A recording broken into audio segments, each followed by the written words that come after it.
I noticed him before I heard him.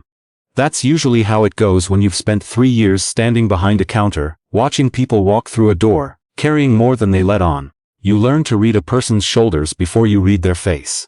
You learn that some people walk in already tired, already bracing for something to go wrong, and you learn to watch them a little closer, just in case. That afternoon the diner was fuller than usual. Plates clinking, someone laughing too loud at the far table, the smell of coffee and fried onions thick in the air. Normal noise, the kind of noise that means nothing is wrong. I remember thinking it was just another Tuesday. I remember thinking that right up until it wasn't. He was standing at the counter, an old man in a coat too heavy for the weather, patting at his pockets like he was searching for something he already knew wasn't there.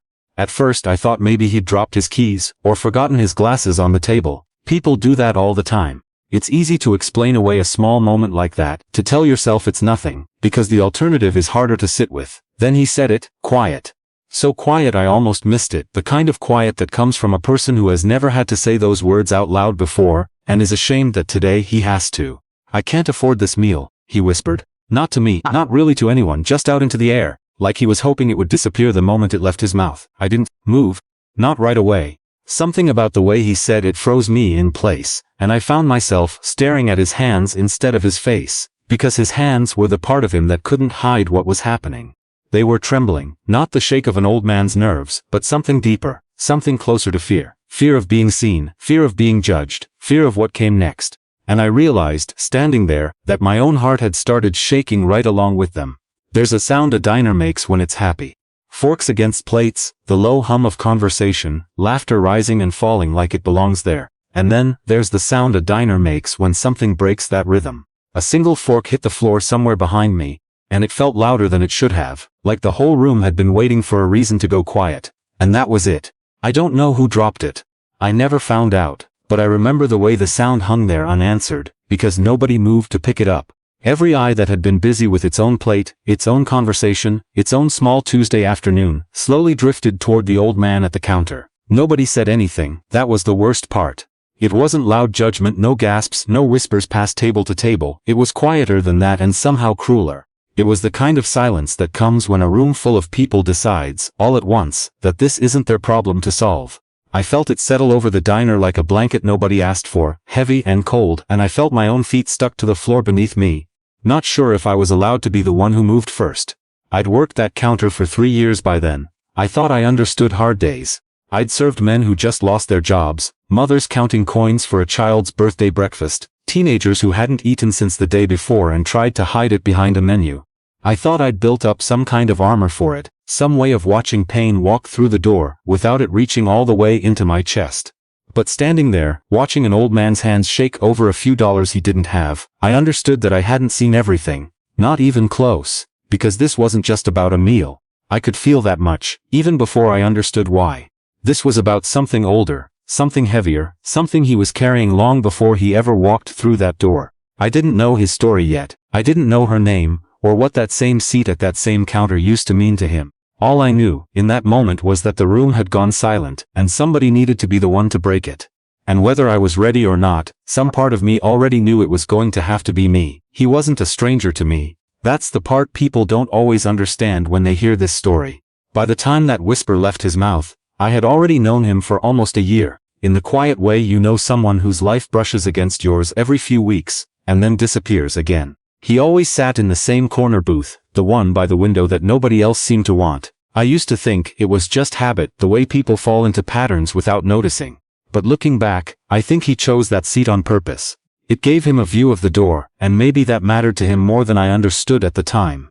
3 years behind that counter taught me things you don't learn in any training manual. You learn to see the difference between someone who's having a bad day and someone who's been having a bad year. You learn to notice the man who orders coffee and nothing else, then asks for extra creamers, because that's dinner for him tonight. You learn to see what people try hard not to show you. Most people walk past those details. I never could, not after everything I'd carried in my own life before I ever put on that apron. He always wore the same coat, no matter the season. Even in the warmer months, he kept it buttoned, and I remember thinking once that it looked more like something he was hiding behind than something keeping him warm. There's a kind of dignity some people wrap around themselves when they don't have much else to hold on to, and that coat felt like his. His order never changed either. Same simple breakfast, same quiet please and thank you, same small nod when I refilled his coffee without him having to ask. He never made a fuss. He never complained if the food came out slow or the coffee wasn't hot enough. There was a gentleness to him that made him easy to miss in a room full of louder, busier lives. That particular Tuesday started like any other, except the diner was busier than usual, and busier meant louder. A table near the front had filled up with a group of young men, all sharper haircuts and expensive watches, laughing about something before they'd even ordered. I didn't think much of it at first. Loud tables came and went, but something about the way one of them kept glancing toward the corner booth made my stomach tighten before I understood why. Phones started coming out before I even realized what was happening, raised at angles that had nothing to do with taking pictures of food. And somewhere behind that quiet unease building in my chest, I felt something I couldn't yet explain. A warning. A sense that this ordinary Tuesday was about to become something else entirely, and there wasn't a single thing I had the power to do to stop it before it started. The laughter started small, the kind that could almost pass for normal in a busy diner. But there was an edge to it, sharp enough that I felt it before I could explain why. It wasn't the sound of people enjoying themselves. It was the sound of people enjoying someone else's discomfort, and once I recognized that difference, I couldn't unhear it. One of them said something about flip phones, loud enough to carry across the room, laughing like it was the funniest thing he'd ever said. I didn't need to guess who he was talking about. My stomach dropped, and for a moment I wished I could disappear on the old man's behalf, just to spare him from hearing it. Then another voice, louder this time, suggested he try a soup kitchen instead. The words landed hard and I felt my face go hot, not from embarrassment, but from something closer to anger. Nobody at that table knew a single thing about his life, yet they decided he deserved to be laughed at anyway. I glanced toward Denise, hoping she'd step in, hoping someone with more authority than me would fix what was happening.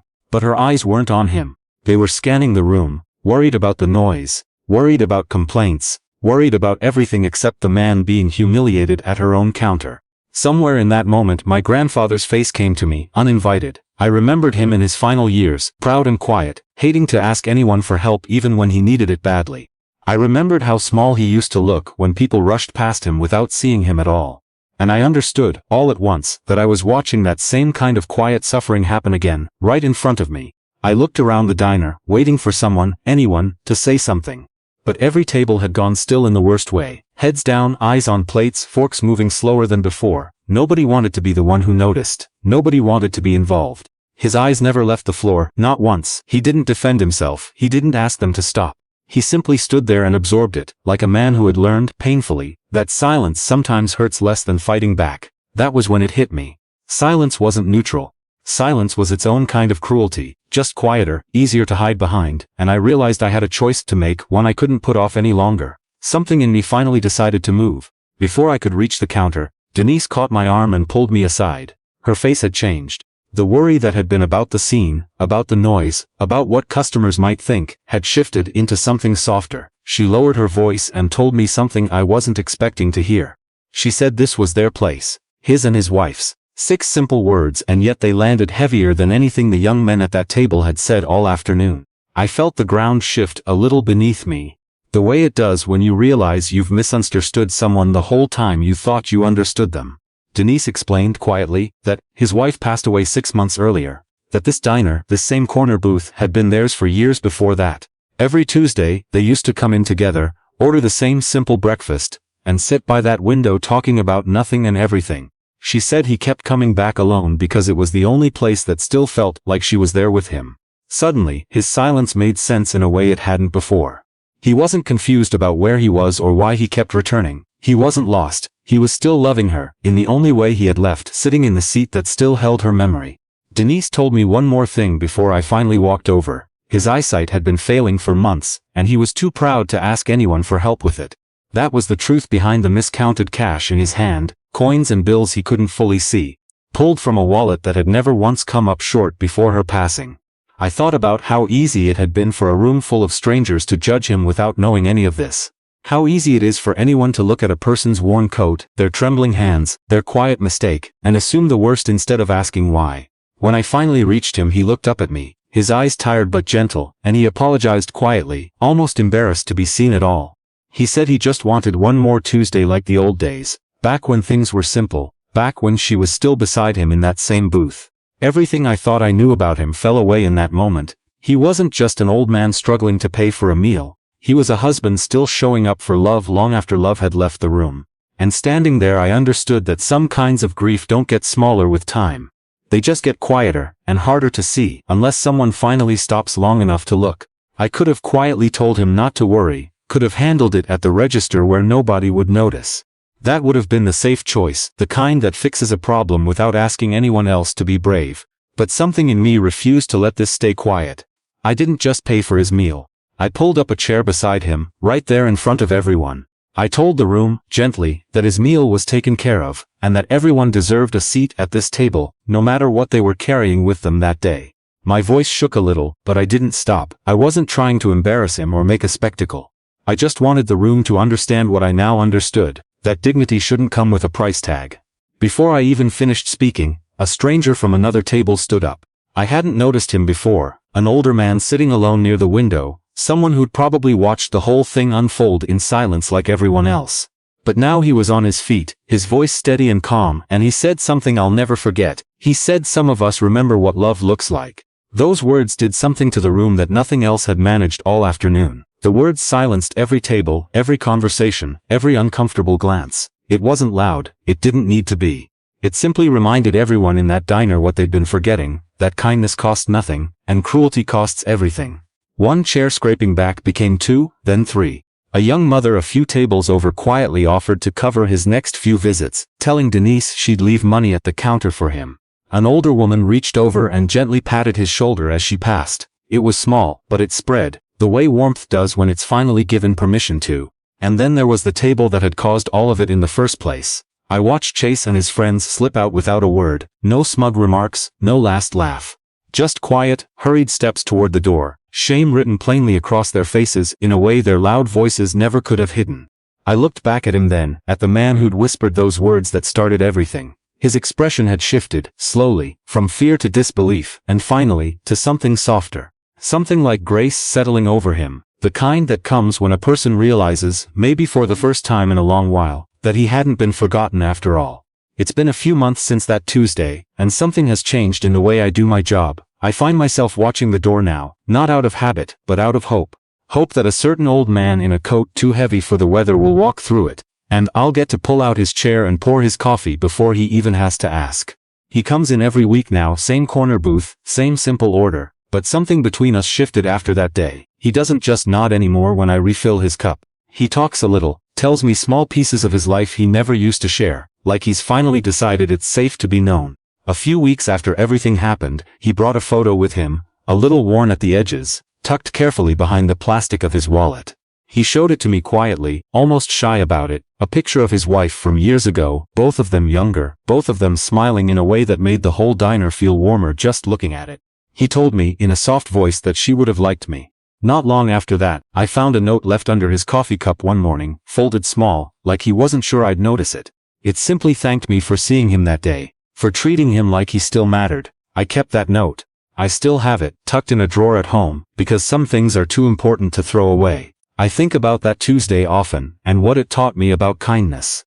It doesn't cost much, not really, a chair, a few words, the choice to look up instead of down, but it does cost something. It costs comfort. It costs the safety of staying quiet when speaking up feels risky, and maybe that's exactly why it matters so much when someone chooses to pay that price anyway. If this story moved you even a little, I hope you'll pass it along. Not for me, but for him, and for everyone like him. Because somewhere right now, in some quiet corner of some ordinary diner, someone else is whispering those same words, hoping just one person will finally listen. I didn't save him that day. I want to be honest about that. He didn't need saving.